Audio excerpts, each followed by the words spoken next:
Assalamualaikum warahmatullahi wabarakatuh. I'm Febriyanti Sayekti from Bilingual Mathematics Education 2019. In my previous video, we already discussed about the Euclid concept element. So, in this video, I want to tell you about the history of the development of Euclid concept. Do you know about the history of Euclid concept?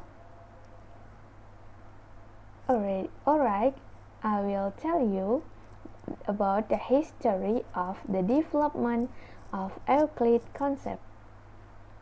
So, Euclid can be called a major mathematician.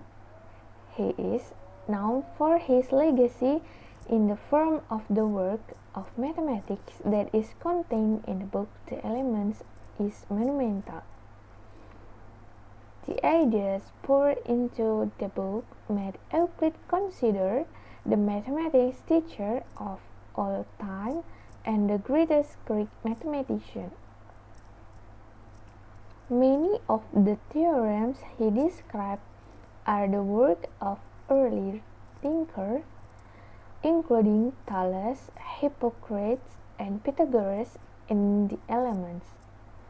In general, however, Euclid is credited with having arranged this theorem logically in order to be able to show that it is sufficient to follow 5 simple axioms. The Elements books has been the standard handbook for more than 2,000 years and is the most successful textbook ever compiled by man. As a training tool for the logic of the human mind, the Elements is far more influential than all of Aristotle's treatises on logic. The element begins with definitions, postulates, propositions, theorem before closing with proofs using the definition and postulate already mentioned. This book was published in Greece in 1482, was translated into Latin and Arabic, and became a textbook on geometry and logic in the early 1700th century. An outline of the contents of each of these books is as follows. For Book 1, Fundamentals of Geometry, that is about theory of triangles, parallels, and areas, describe the basic propositions of plane geometry, including 3 cases of congruence of triangle, various theorems about parallel lines, theorem about the sum of angles in a triangle, and the Pythagorean theorem. For the book 2, is about geometrical algebra. Most of the theorems are no more about the interpretation of simple algebra. And for book 3, theories about circles, investigating circles and their properties, and including the theorem about tangents and depicted angles. For the book 4, how to make curved lines and pictures related to regular triangle and the circles that surround them. And book 5 is about the theory of abstract proportions, developing an arithmetical theory of comparison. And for book 6 is about equal forms and proportion in geometry, applies comparative theory to plane geometry, and contains the twin number theorem. For book 7 is about fundamentals of number theory, describes basic number theory, for example prime number. For Book 8, Advanced Proportion in Number Theory related to Geometry series. Book 9, about number theory, contains various applications of the result of the two previous books and contains the infinity theorem of prime numbers, as well as formulas for the sum of geometry series. For Book 10, is about classification attempts to classify incommensurable quantities using the so-called Febriyanti method and ancient integral pioneer.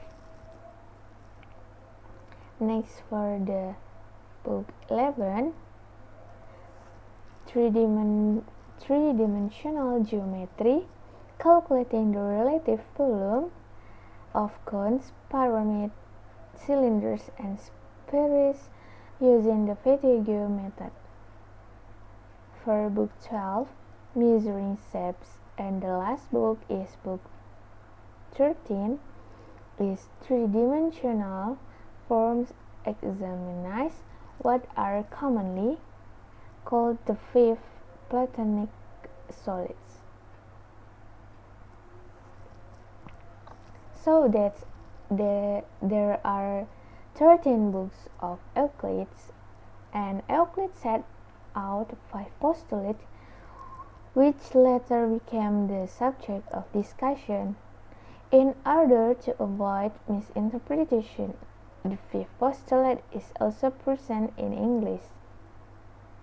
This is intentional due to the emergence of non-Euclidean geometry, which was pioneered by Gauss, which begins by assuming the 5th postulate is totally wrong. Meanwhile, Euclid gives 5 postulates or axioms. There are: first, any 2 points may be connected by a straight line. The second, any straight line may be extended in a straight line. The third is a circle may be drawn using a straight line as the radius and one endpoint as the center. The fourth, all congruent angles are congruent. The fifth, the parallel postulate if 2 lines intersect with the third in a way where the sum of the interior angles is less than 1. Then these 2 lines must intersect on top of each other if they are sufficiently extended. These all axioms use the following concept: there are points, segments of straight line and lines, part of lines, circle with radius and center, congruent angle, congruent, interior and congruent angles, and sum. So that's about the history of the development of Euclid's concept. I'm sorry for my mistake, and I hope this video can be useful for all of us. Thank you for watching. Assalamualaikum warahmatullahi wabarakatuh.